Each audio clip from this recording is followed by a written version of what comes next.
to this side event hosted by GGGI, the SPDA, and CIFOR-ICRAF on the agroforestry concession systems in Peru, an innovative approach to reduce deforestation and improve livelihoods in the Peruvian Amazon. Today, we will be discussing the opportunities and challenges of deploying this new agroforestry concession system in Peru that is aimed to improve the livelihoods and restore forest lands as an example of forest policy that aligns key economic development, climate change, and biodiversity objectives in a single instrument. We will be discussing challenges, opportunities, the innovative approach, and the scope of the intervention of the AgroFor Project that is currently implemented by this consortium that is supporting the Peruvian government in creating the enabling conditions for successful implementation of this system. Today, we will have speakers from the consortium. We will have Valentina Roviglio from CIFOR-ICRAF talking about the challenges and opportunities. We will have Jose Luis Capella from the Peruvian Society of Environmental Law and Lorena Duran from the Global Green Growth Institute, telling us about the approach, the innovative approach of the AgroFor project to tackle the challenges of deforestation and forest degradation in the Peruvian Amazon. And we will have the honor of having this distinguished panel with Vincent Gitz from CIFOR-ICRAF, Marco Enciso from SERFOR, and Fabiola Munoz, talking about the analysis of this approach of the AgroFor project to support the concessions, the agroforestry concessions in Peru, and how this aligns with the challenges and opportunities and the national and global priorities in terms of deforestation, forest degradation, and biodiversity conservation. So please, Valentina, the floor is yours. Okay, good morning, good afternoon, good evening. Let me share my screen. Conserve, restore, and produce. I'm going to introduce you to the mechanism of agroforestry concession and present you opportunities and challenges related to the mechanism.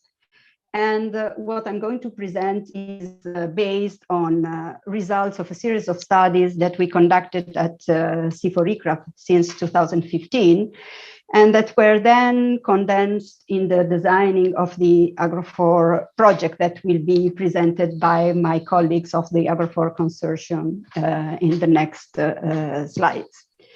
So we are going to talk about post-deforestation landscapes because it is in these types of mosaics that agroforestry concession applies. Peru has a deforestation on average, or loses on average every year 120,000 hectares of forest. And we know that 90% of conversions comes from small-scale productive agricultural activities. I'm not going to enter into the details of forest frontier development, of drivers that, as you might expect, are pretty complex. But what counts is that in this mosaic that is now more than 7 million hectares of land, there are 460,000 families of farmers that manage about 3.5 million hectares of land that include forest for about 1.5 million, that include fallows that, as you know, are young secondary forests at different stages of development, and trees for 36% of farmed land. So this data, especially the data about the number of families who manage trees on farm, comes from census. They are not very accurate because in Peru, there is not a system in place to monitor and count for trees that are managed on farm. It's just derived from census data.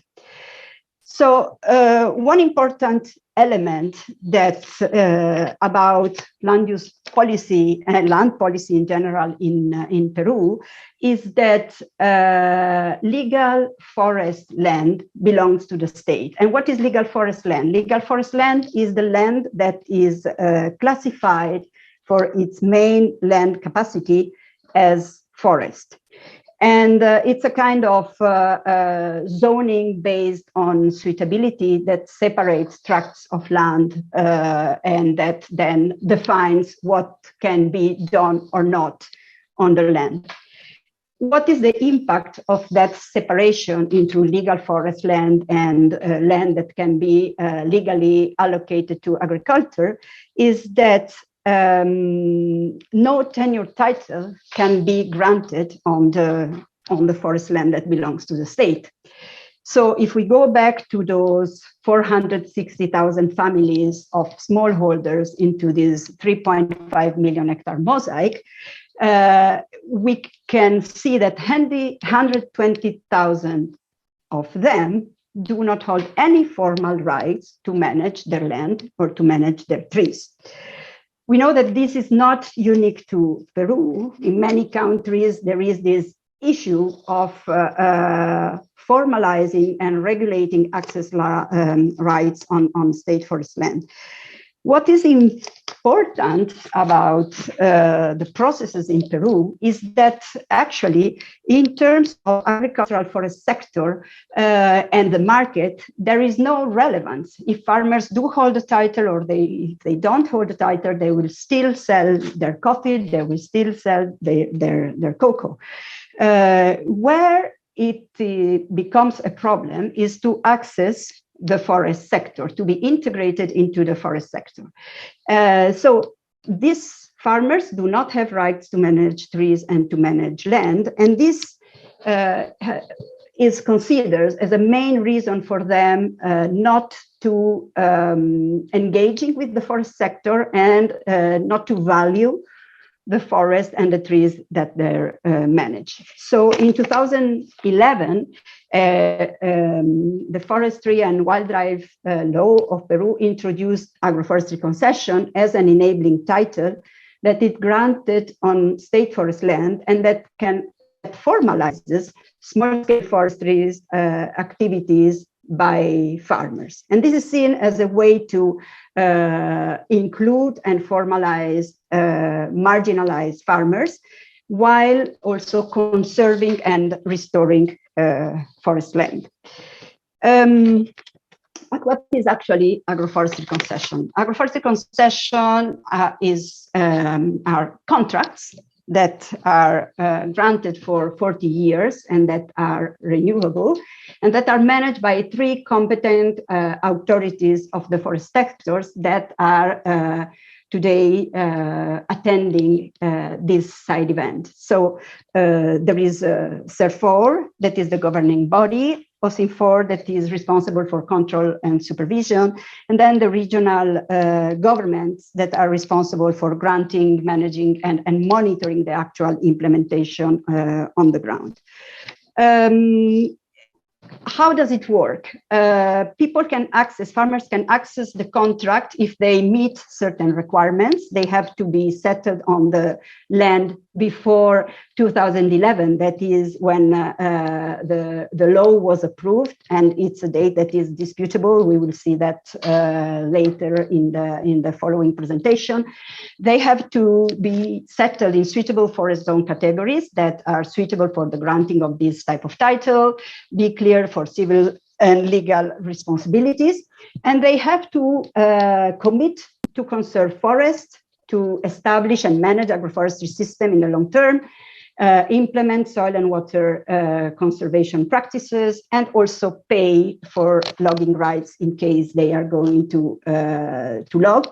with a series of incentives that are attached to that will reduce the payment depending on the type of practices that are implemented, associated to other more fundamental incentives that are granted through the formalization process, that are access to market, access to the financial assistance, technical assistance, and also benefiting of simplified procedures for registration and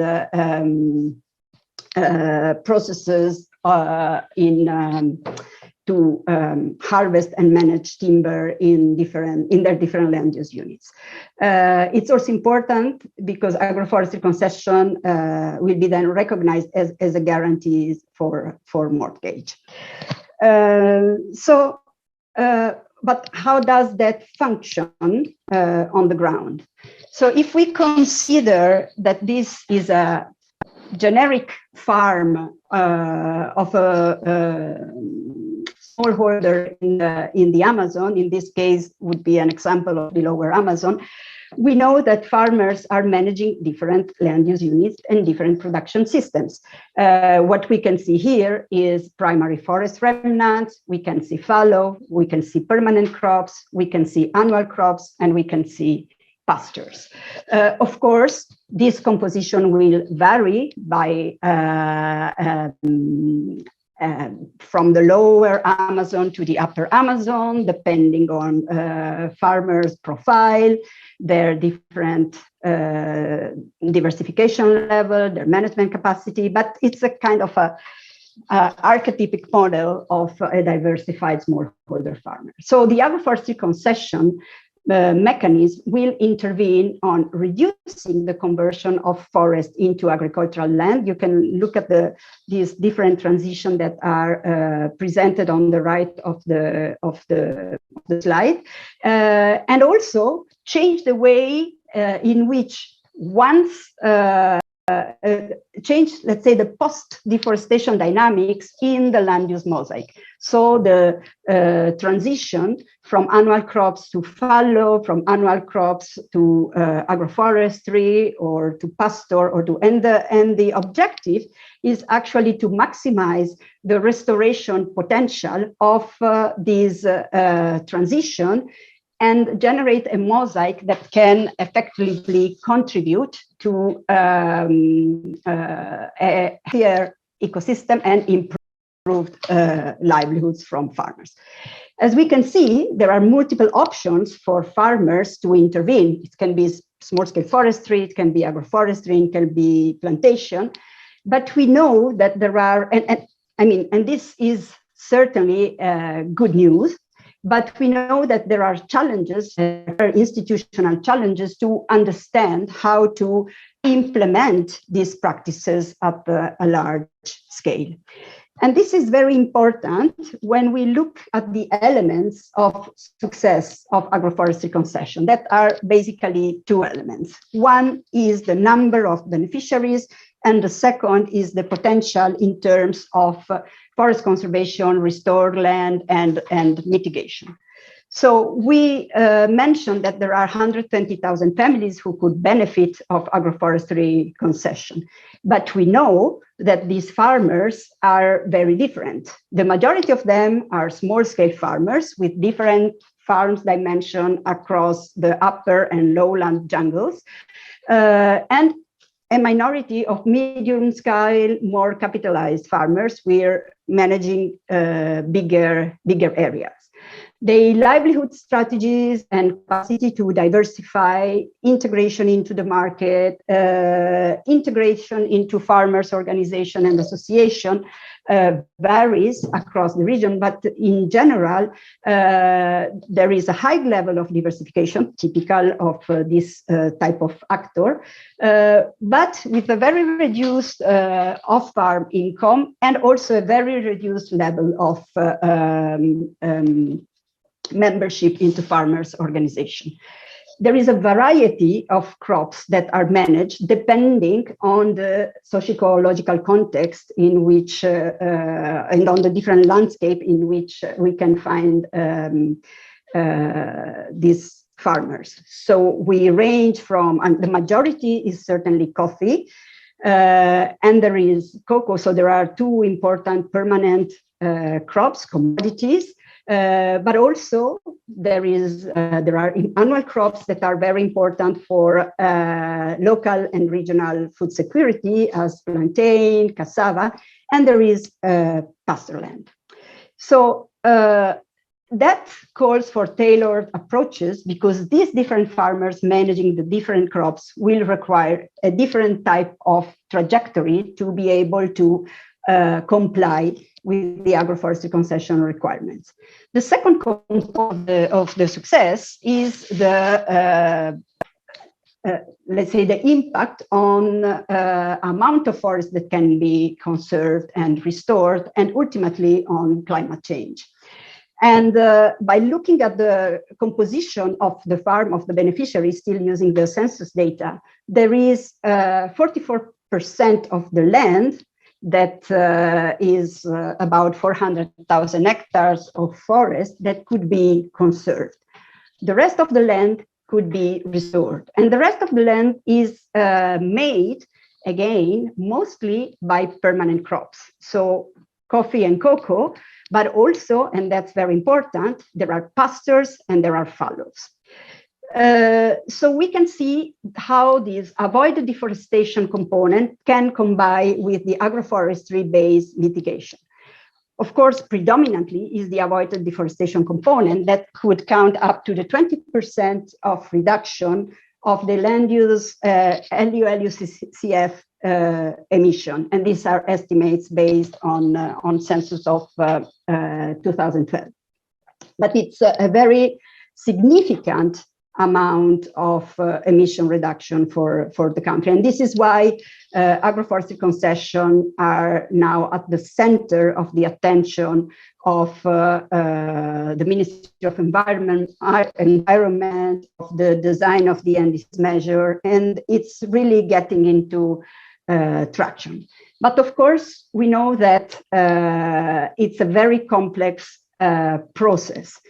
So far, there are only 40 agroforestry concessions that have been granted, and the process is at its early stages, despite the fact that it was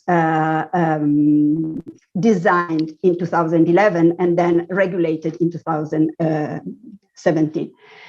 And we know that that's because there are different elements that concur to the capacity of institution to implement this type of mechanism. Agroforestry concessions are very similar to pest-lice schemes or to conservation schemes, and also similar to efforts like the one of Brazil, the CAR, and the building of a farmer cadastre. It's a mix of mechanisms, and we know from literature and from experience that it's very important to develop and that you require a high level of institutional capacity to be able to implement this type of mechanism. And it's not only related to the capacity to grant and register, but also to monitor and manage, and also to then report and estimates, for example, for the case of carbon. And in this slide, we can see how there are these three key elements that concur to make the success of the agroforestry concession. And there are basically governance institutional elements.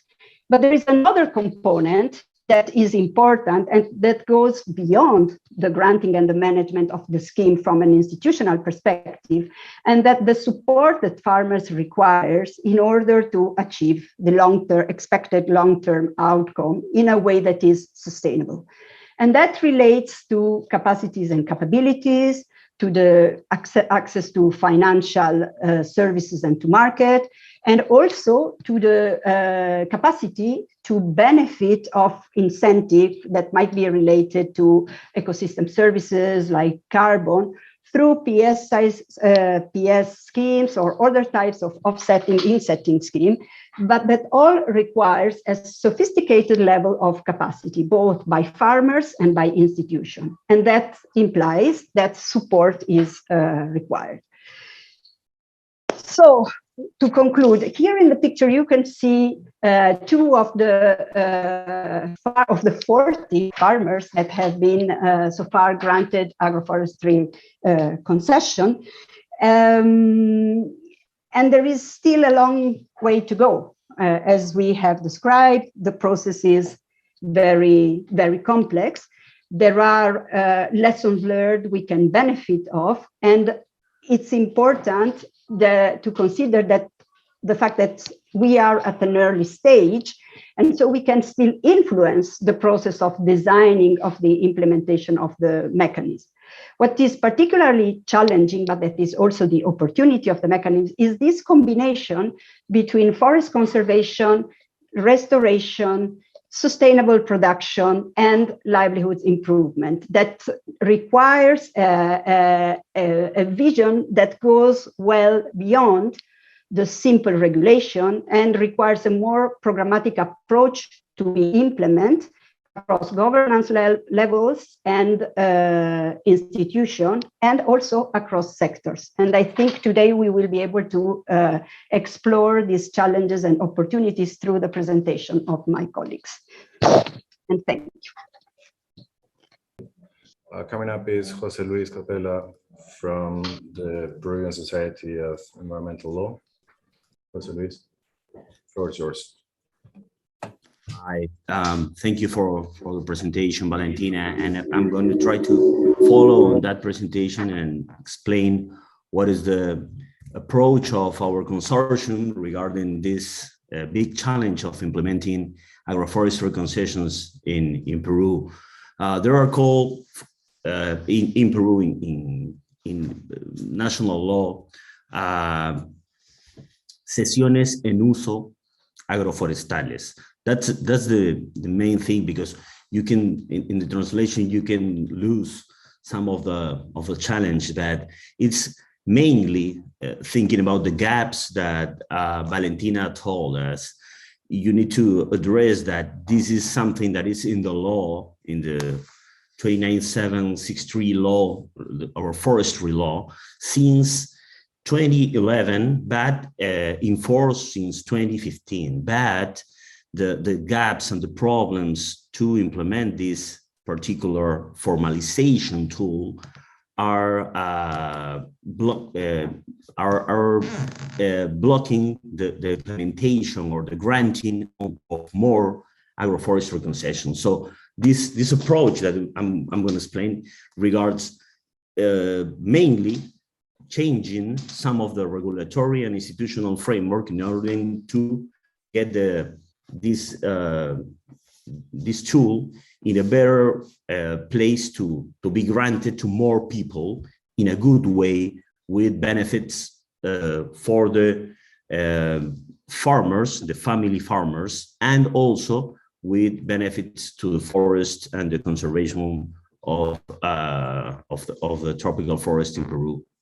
Also, our approach tries to tackle the problem of family farmers requiring technical assistance, and this is something that Valentina addressed very well in her presentation, with a view of socio-ecological context, because one main thing that you need to take into account is that tailored approaches are needed in this area.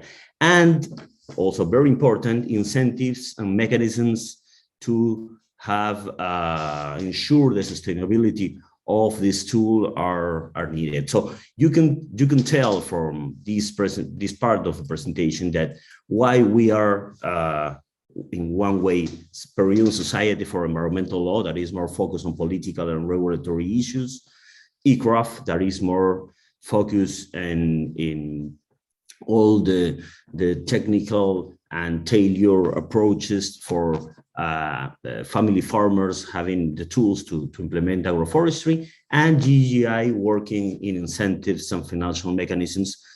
We all together try to tackle this task. But we are trying to do it in a way that starts with evidence generated in pilots. The main issue with the project is that we are not trying to change the law. This is something that happens a lot in Latin America and Peru. We change the law before seeing if it's good, if it's implemented in a good way. And that's why we are trying to change that pattern and work with the government, the regional, specifically the regional government and also the national level, to think about institutional issues, regulatory issues, technical, and also financial issues to make it a successful agroforestry concession, granting, monitoring, and have benefits to the family farmers. So we are working in 3 Amazon rainforest areas, departments that are Amazonas, San Martin, and Loreto, and working together with the support of the Norwegian government in this AgroFor platform. But to address this, we will try to, I already said it, we will try to change the institutional and regulatory framework, adapt it to these challenges, develop technical assistance models for co-designing with family farmers the approaches to technical assistance, and promote green financial incentives that make these agroforestry concessions really attractive to the family farmers, because they are in the frontiers of the forestation, thinking about how they make money with the forest, not to cut it and convert it to pastures or simply crops that are monocultures. Our approach includes also the center of the approach is family farmers, but we try to work, and here is a good sense of this. We have here Marco and Lucetty that works with the national authorities. We also work a lot with the regional governments to strengthen those institutions, to have more a feeling of urgency of what needs to be changed in the regulations and the institutional framework.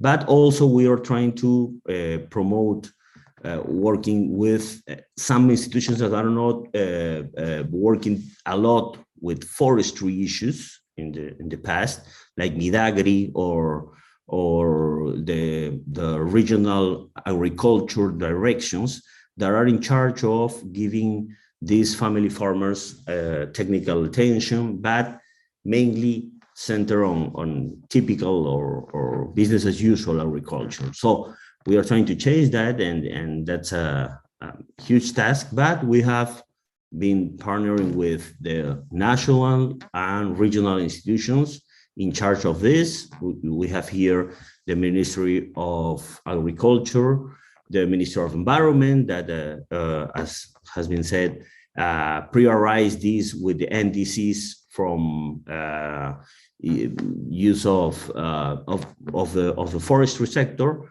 Also, the Ministry of Economy, it's involved on this task, and mainly 2 national institutions that are SERFOR and OSINFOR.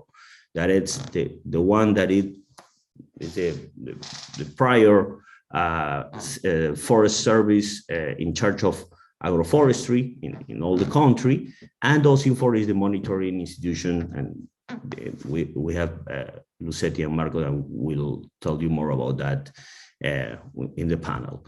And also we are really close to the 3 regional governments where we have pilots, San Martin, Loreto, and Amazonas. We are working with them closely to change the regional regulations, as I will explain later. So this AgroFor approach, I said, has these 3 main channels to change this situation and to implement agroforestry concessions in a good way. And we have the first one at the national and regional level, changing with the government involving a lot of workshops and a lot of working in partnership with local people that work within the field to change these regulations based on evidence that comes from the pilots and based on our approach to this, the need of these changes. And we have some results on that.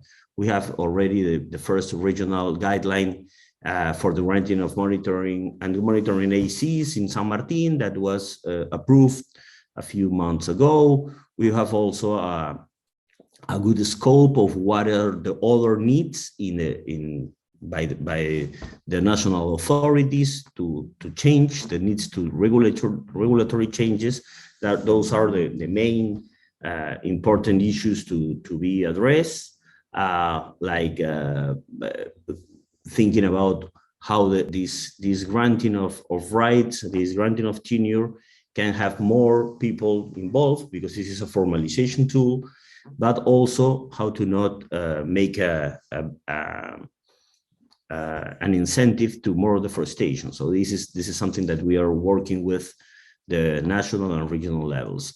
And also in this approach, we are working with the regional governments in order to them to have regional public investment projects for agroforestry, or to include in their regional public investment the issues of agroforestry as a important part of the budget.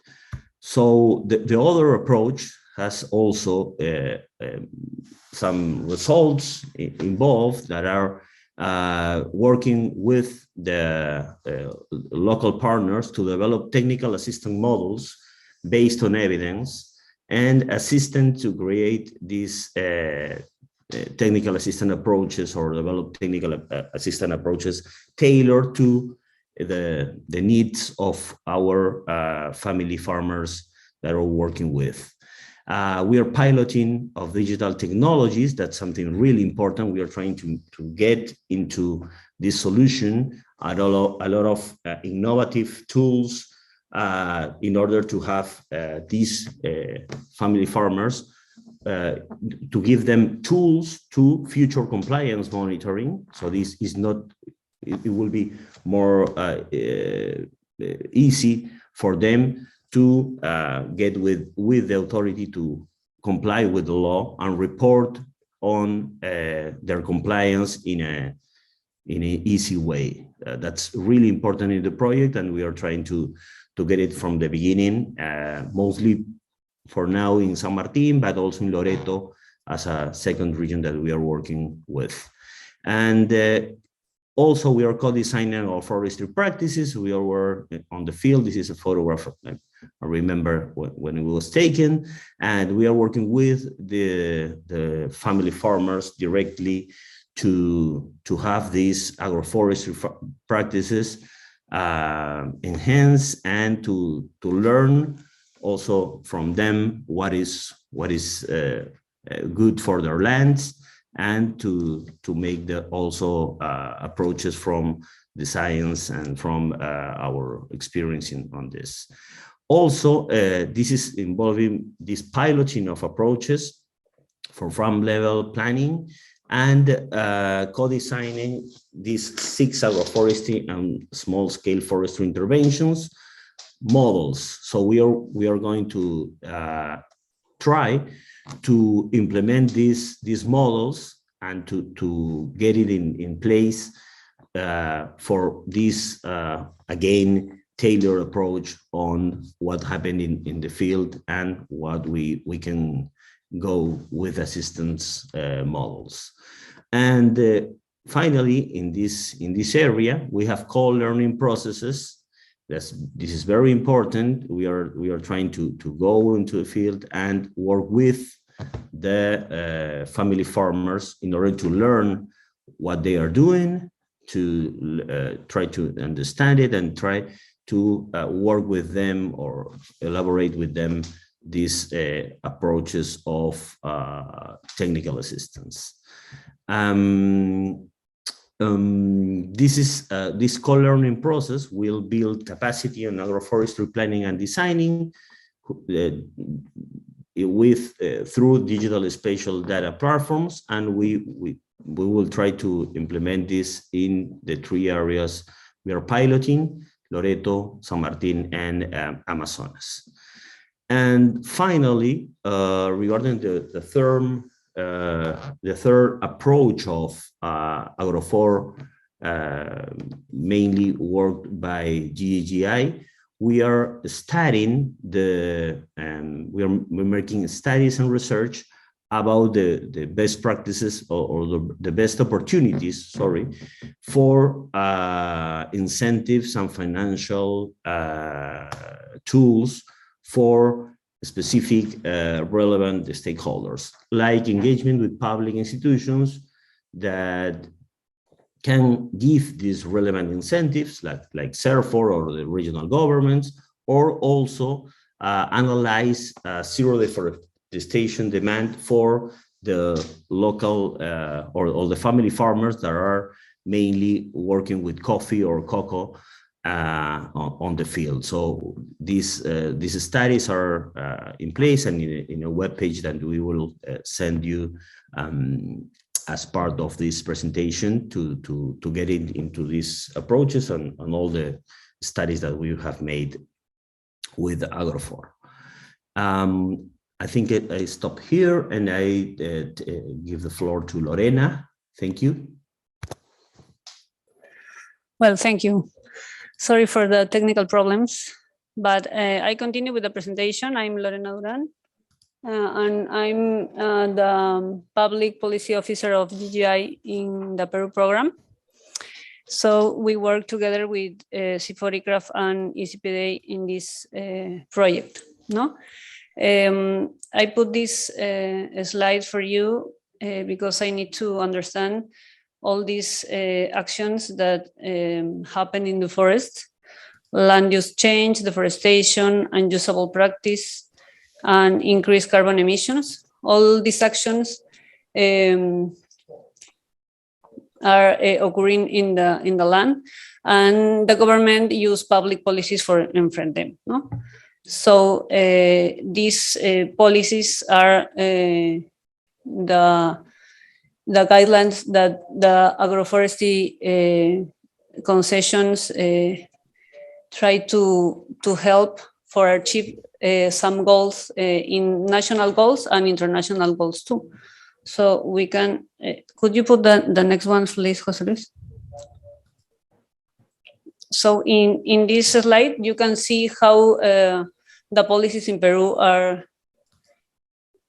So we have a national agreement. This is the policy 19. So they talk about the country competitiveness. So sustainable development and environmental management are the policy, the general policy. And we have policies in the sector of environment. So we have the national environmental policy. And in the other hand, we have the national agricultural policy and the national forestry and wildlife policy. And we have plans and strategies in the national and the regional levels for make the actions that we need to implement in the land for these policies. So we have some special policy that is the forest and climate change strategy that combine two of these sectors. So in the AgroFor project, we try to achieve the goals that this strategy and a specific have. So it's very important to show this of you for understand where the policies are in Peru. Then next one, Jose Luis, please.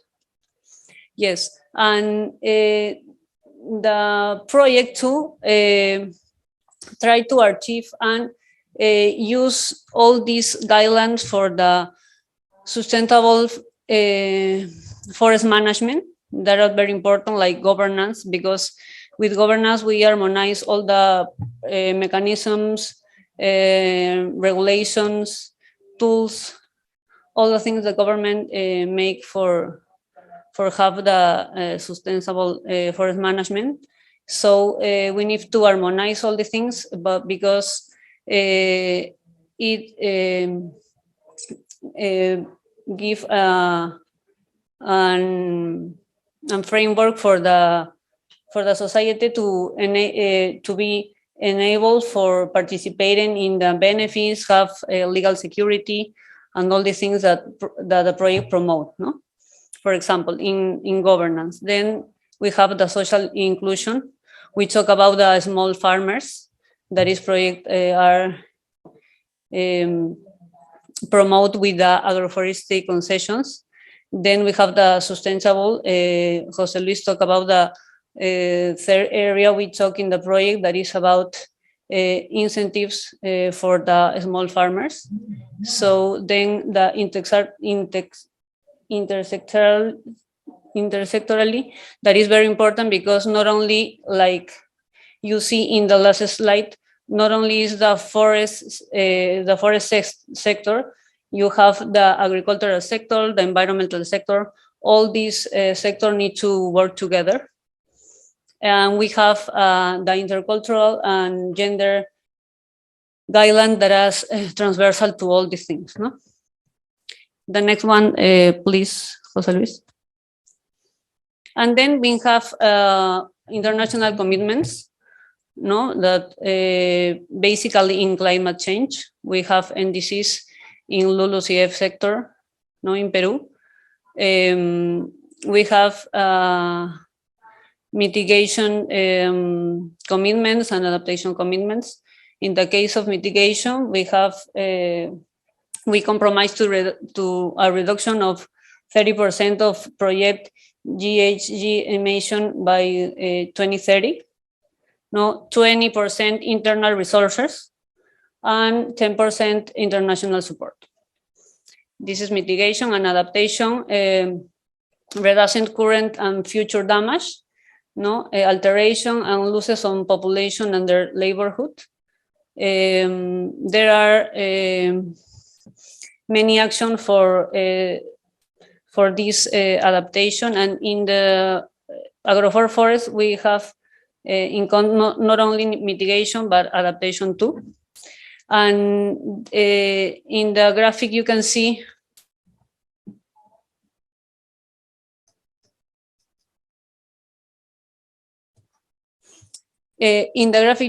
too the NDCs from the LULUCF sector.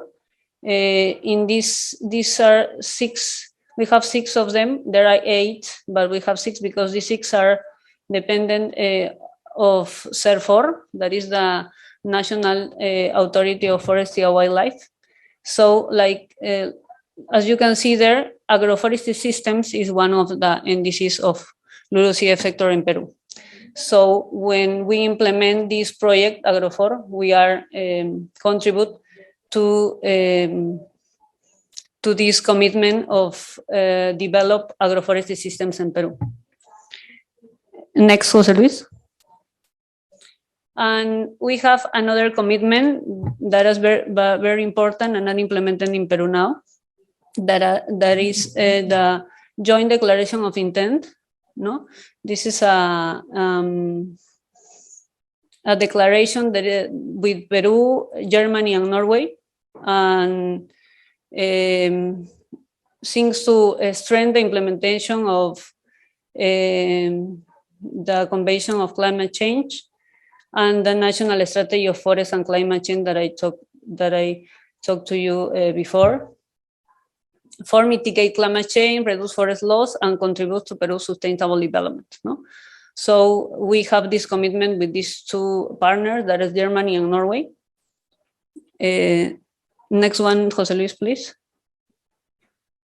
And well, these declarations have this specific objective that has contributed to the significant reduction to greenhouse emissions for deforestation and forest degradation in Peru, contribute to the achievement the zero net emission target from land use, LULUCF, and contribute to the sustainable development of the agriculture and forestry sectors and environmental sound mining in Peru. No? This AgroFor project contribute to achieve these goals. And if you see the implementation plan of this declaration, you can see too the promote and the promote of agroforestry systems too, no? Specifically this tool that is Agroforestry Concession. But like Jose Luis and Valentina said, in Peru is a contract for small farmers, no? So I can show you these slides to understand how this project contribute to achieve the goals that are national and international in Peru. I don't know if I have one more, Jose Luis. No, it's all. Well, this is all the information that we can show you for the project, and then I give the word to Luis Miguel for continue, please. Thank you so much, Jose Luis and Lorena, for the presentation. We will move now to the panel discussion. We have, like I said before, Vincent Gitz from CIFOR-ICRAF. I forgot to introduce Lucetty Ullilen from the supervisory body of Forest and Wildlife Resources in Peru, and Fabiola, who's now about to join us in the panel table, former Minister of Environment of Peru, and also very active in the process of creating the law that enshrined the Agroforestry Concessions since the beginning, and Marco Enciso from SERFOR, the Peru Forest Service. So I have a couple of questions for Marco and Lucetty from the government of Peru perspective. From your experience of having engaged with the AgroFor project, what do you see is the biggest contribution of this project to the goals of mitigating climate change through reducing emissions from deforestation and forest degradation in Peru? Marco, you have 5 minutes. Sorry, we have to cut you, but okay. Technical difficulties stole part of our time. Sometimes happens. Well, good evening to all. About the question, the AgroFor project, through its intervention with their implemented partners, contributes to strengthening the legal and institutional framework that allows access and promotion of the agroforestry concessions, also known in Spanish as Contratos de Cesión en Uso para Sistemas Agroforestales, or CUSAF, which an enabled title regulated by Peruvian forestry legislation entered into force in 2015. The agroforestry concessions is a mechanism that contributes to reducing the progress of deforestation. Peru has reached 200,000 hectares were deforested in 2020 by the pandemic situation, and thus also contributes to reduce carbon emissions. This mechanism has two main objectives. First, to formalize the agricultural activities carried out by small producers on public forest lands, which would be approximately 123,000 of the whole territory of Peru. And second, to recover the ecosystem has been intervened.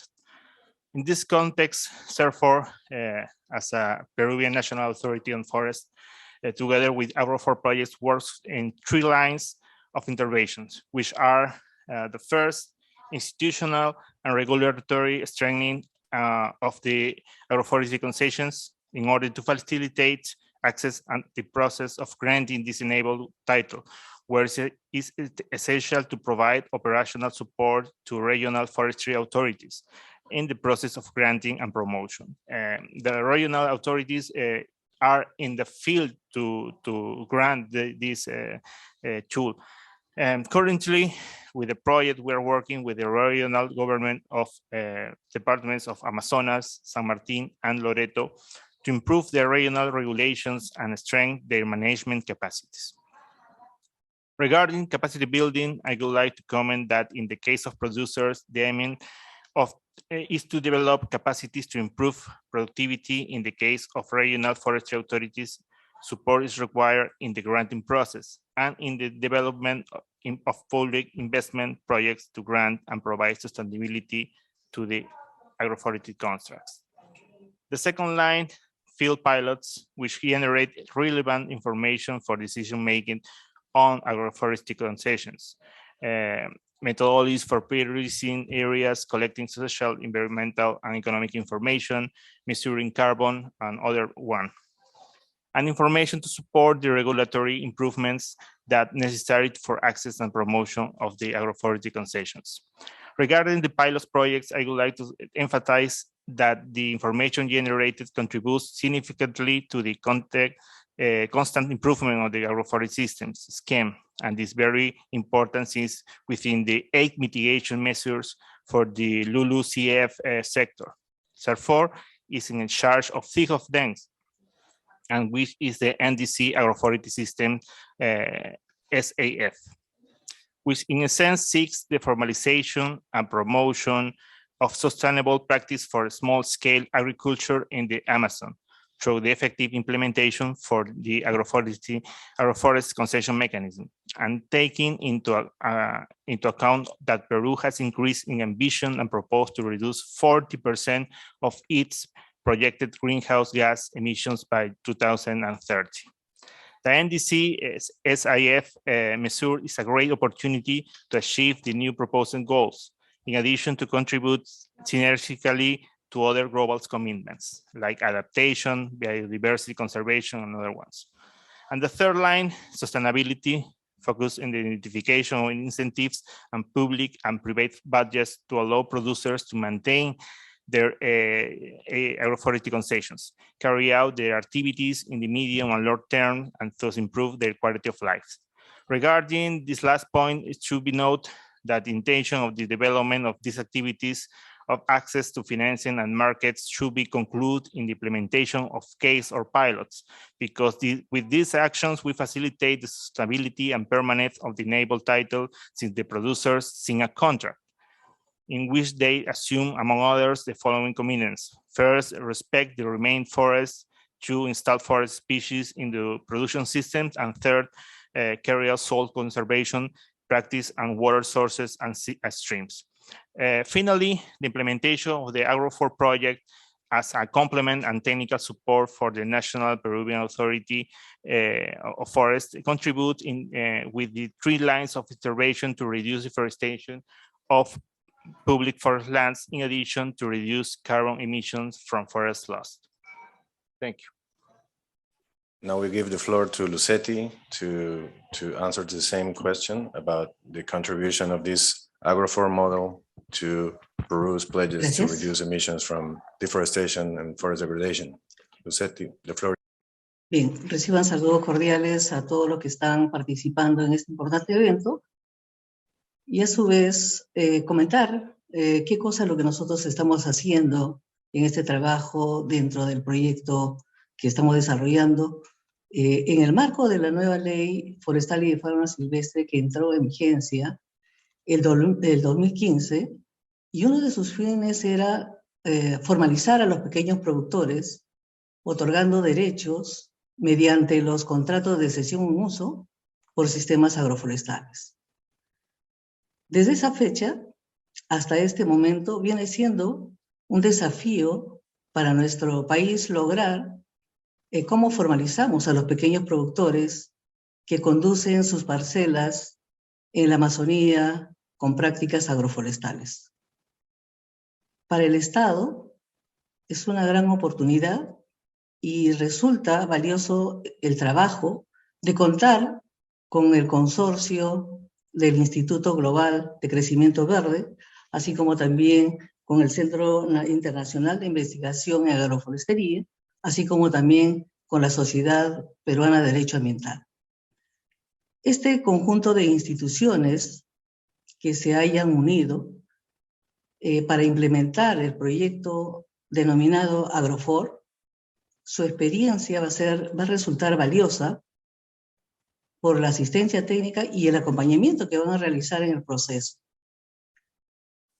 Y es clave para poder implementar justamente este modelo de gestión para que sea exitoso, que asegure las condiciones, como ya ha sido señalado, y no solamente institucionales, legales, tecnológicas y de financiamiento, para que esta modalidad de sesiones de uso para sistemas agroforestales, lograr de manera eficiente su implementación para la formalización de los pequeños productores, ¿no? Es así que las sesiones en uso por sistemas agroforestales constituyen una oportunidad para formalizar a los pequeños productores por las actividades productivas que desarrollan dentro de ellas, ya sea agroforestales y forestales, por estos productores familiares y que están en tierras forestales. Y es necesario que podamos hacer visible integrándolos al sector forestal. De esta manera, ellos podrán fomentar prácticas productivas sostenibles, basadas en la agroforestería, restaurando servicios ecosistémicos y conservando los bosques. Para el Perú, es muy importante formalizar a los pequeños productores y garantizar que sus prácticas se conviertan en sostenibles y por lo tanto constituyen una estrategia para evitar que avance la deforestación en la Amazonía y contribuya a la lucha contra el cambio climático, como ha sido señalado en las diferentes presentaciones. Debo resaltar algo muy importante, es el enfoque integral que tiene el proyecto AgroFor, al abordar no solo los aspectos relacionados al otorgamiento de los contratos de cesión en uso y su financiamiento, sino que también están referidos además a la fiscalización, en el cual nosotros como OSINFOR, como órgano supervisor de los recursos forestales y de fauna silvestre, institución a la cual represento, también vamos a ver los aspectos referidos a la fiscalización. Y quiero precisar que particularmente es importante para que el proyecto AgroFor está apoyándonos a nosotros para que estemos preparándonos en ese camino para realizar esta fiscalización, pero que no tenga un enfoque sancionador, sino que más bien cómo hacemos ese enfoque responsivo, como está establecido ahora en la actualidad de los nuevos dispositivos legales, con ese carácter que sea más bien orientativo y preventivo, para que de esta manera los pequeños productores que obtengan sus contratos de cesión en uso por sistemas agroforestales, más bien cumplan con los compromisos que van a establecerse en los contratos y lograr que más bien ellos, ¿no?, realicen prácticas amigables con el medio ambiente, que es el objetivo que pretendemos realizar en este trabajo. Es por ello que también venimos trabajando cómo fortalecer las capacidades de los productores, para estos pequeños productores, y para eso estamos diseñando y adecuando una herramienta que ha sido diseñada en OSINFOR, que le denominamos la mochila forestal, para de esta manera poder empoderar a los pequeños productores para que sea fácil su entendimiento de cómo van a, primero, qué van a significar las CUSAP, ¿no? Por otra parte, cómo van a acceder, lo otro, qué acciones tienen que desarrollar para cumplir con estos compromisos que están adquiriendo, y de esta forma ellos realicen con seguridad las acciones que se están comprometiendo bajo los derechos que el Estado van a ser otorgados.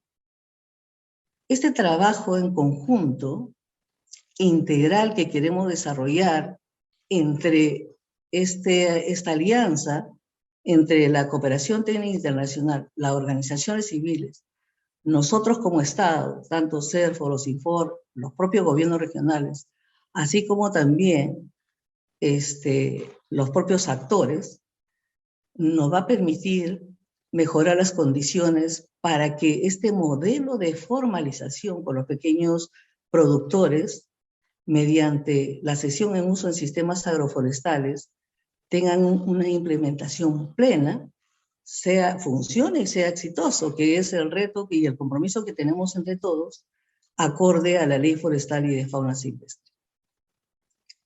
Gracias.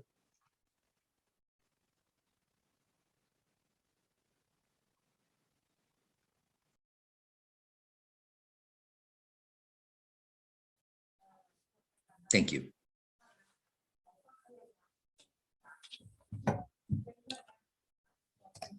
Thank you, Lucetty. Another question for Vincent and Fabiola is from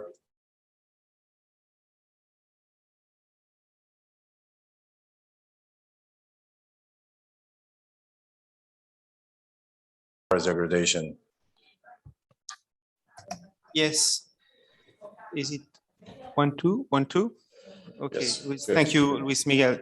First, I'm delighted to be here and having followed and also supported through the FTA program since now a few years. All this work that has been done collaboratively on agroforestry concession with different projects, also Success, Para, and so on. And really, I would like to think this is really a key innovation, but it is the right kind of innovation that I think is needed, because it deals with the enabling environment and putting in place a range of layers that will enable, in fact, to fill a big gap that we've identified in this conference, I think, between all these global ambitions and local also ambitions in the NDCs and the SDGs, restoring forest, protecting forest, but also looking at livelihoods and so on. And between what happens and between the good examples that we see here and there in a landscape or in a country, and how we in fact scale that up to meet the ambition, what is the missing middle? What is missing? And in fact, it is very often this enabling environment and setting up all these conditions, which is a complicated package of technical and knowledge, economic incentives and financial, and the institutional, the legal issues, because otherwise, if we don't set that up, then the business as usual of all the traditional forces of agriculture, the market, which is very specialized, will in fact drive the evolution of the systems. And very often then smallholders are just pushed through the frontier and then more and more into the forest, and they're being called as the culprit, but the problem is elsewhere. So, but it's what we then need is something that counteracts the forces, the top-down forces of specialization, with some form of supporting bottom-up or horizontal models of organization to enable diversified systems to exist within territories. And what is, I think, exemplary in this initiative and policy from Peru is that it has put, when we look at agroforestry, which is often a question, where does agroforestry belong? Here, it's really having put different, having looked at one solution, agroforestry development at the frontier forest margin, and having put the different components of policies to enable that to happen, including agriculture, forest, land, and so on, in order not to let the smallholders alone in these forest frontiers in the face of what they need just to survive sometimes, and then making public and private regulation work together. Now,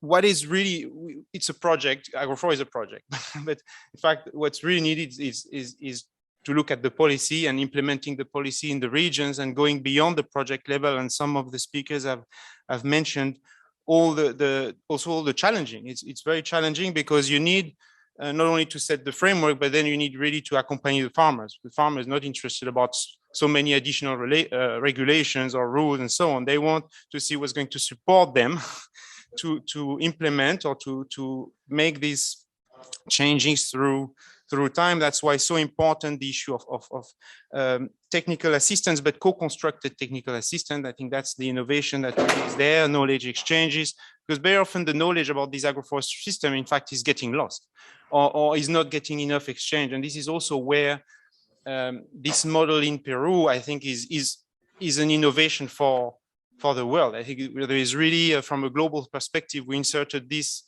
in a global research program, and we put that innovation, Alexandre, correct me if I'm wrong, as one of the 10 major innovations in a decade about what we need to do when we look at agroforestry development around research frontiers worldwide. I think this is because it needs a structural approach. And structural approaches take time. Now, if I have just 1 minute left, I think going to the time dimension, I think this is one of the critical issues on how this system can support farmers or maybe generations of farmers. I don't know if the contract is handed over to the family or when that's probably by design. So how can we in fact use that to solidify or the resilience of the farm in the place where it operates, and giving them or freeing them levers to invest or attract finance. I think the concessions can be used, the sessions can be used for mortgaging. I think that's a critical component. But linking that element to the element of sustainable finance and helping through this local infrastructure to help communities of farmers to build more of that and attract finance. So building also a financial infrastructure that is locally owned is the next challenges if we want to go from, I think, 4,000 and so concessions to what would be needed 30 or 20 or 30 times more to fill the potential. But really, I think this is somehow exemplary. And also exemplary, I think, in a South-South perspective, when we look at how land tenure can be regulated, but not only regulated, or can we help farmers and at the forest frontiers? Thank you for that. I think I stay that for now because I think we're running late, but there would be so much more to say, but okay, thank you. Thanks very much, Vincent. Fabiola, we have the same question for you. Perspective on the contribution of this project to global agenda and climate change mitigation from the forestry sector. Okay, I have, I don't know if I need to see the camera or see the public here, but I always prefer the people. And for that reason, I apologize for the camera, the people behind this. And thank you for the invitation. And I want to share 3 ideas, listening the presentations and the question. No? The first one is that people in the governments take decisions every day. Huge decisions, small decisions, but decisions for public policy every day. Every day, people is deciding for this side or the other. And we learn that one of the most important things for a good public policy is to have good information, evidence. But one of the problems in countries like Peru is that we don't have enough resources in the government to have evidence. Because different reasons, and for that reason, it's really important to work together with institutions like ICRAF, like CIFOR, GGGI, and NGOs that works on the field and have the opportunity to collect evidence. Science needs to be the first step for take decisions. This is really important. The second thing is that we learn that we need to listen the forest and the people who live in the forest. Why some years ago the government take the decision to create this different way to have a right to received the concession, this especially way of contract, it's because for long time, we don't have opportunity in the frame, in the legal frame for the people who has this kind of activities. In our system in the past, we have contracts for the forest management. In the Valentina explained this situation or this way that we have in the country that forestry soil, no? And we have contracts for the forest and the management of the forest. But we don't have an opportunity, a legal opportunity for the forest or the soil that has the condition of forest, but without forest. And the people who stay in that areas, for example, with cocoa or coffee or different products, they don't have the opportunity to have a legal option for formalize. And we have that for long time.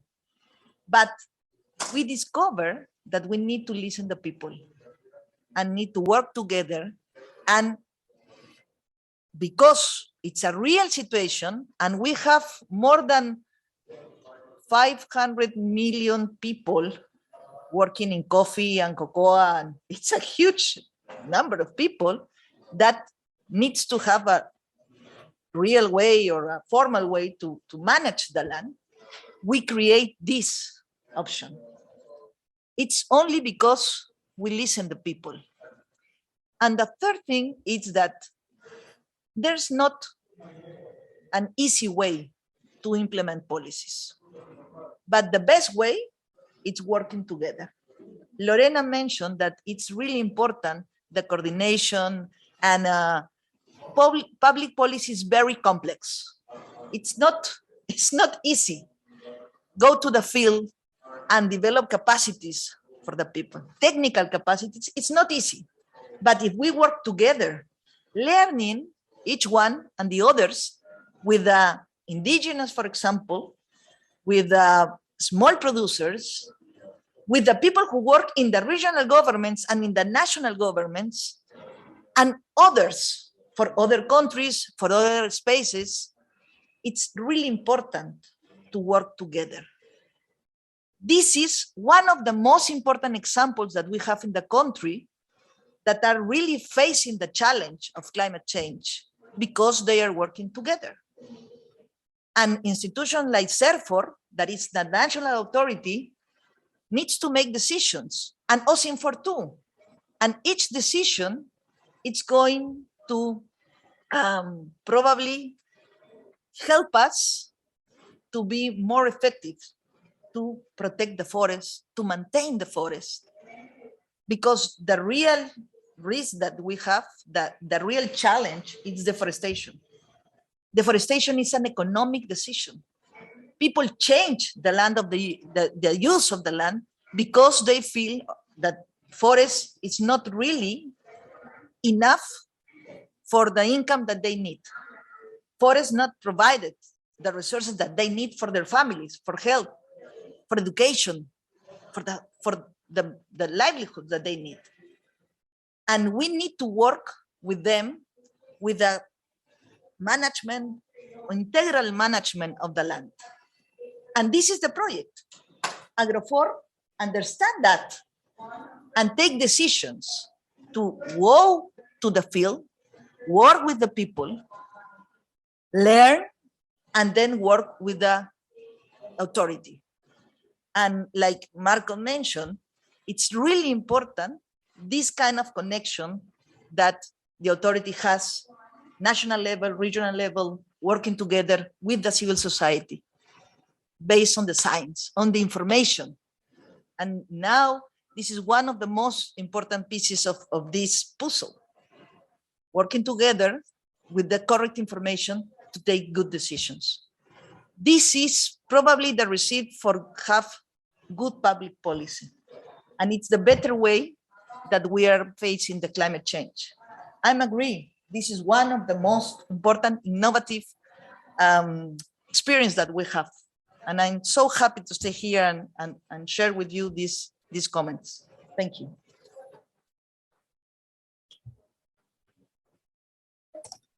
Well, this has been a really interesting side event. Thank you everyone for joining us today. Thanks to all the speakers and panelists for these presentations and this discussion. It is clear that there's a huge potential in the country, in Peru, and in many other countries for replication of this model. I love the comments mentioning that these tailored approaches are needed, that evidence-based decision-making needs to be supported, and that structural changes will take time, but exemplary cases like this need to be scaled up and replicated across the board. Thanks again, everyone, for joining us today. Thanks for being here, present in Seoul, South Korea, with all of us, and thanks to everyone who joined us online through the Zoom platform. We have a couple of questions, but that we received from the audience, but I don't think we will have time to answer them today. But I'm sure our panelists will revert back to those who ask the questions. Thanks again, and it's great to see you here.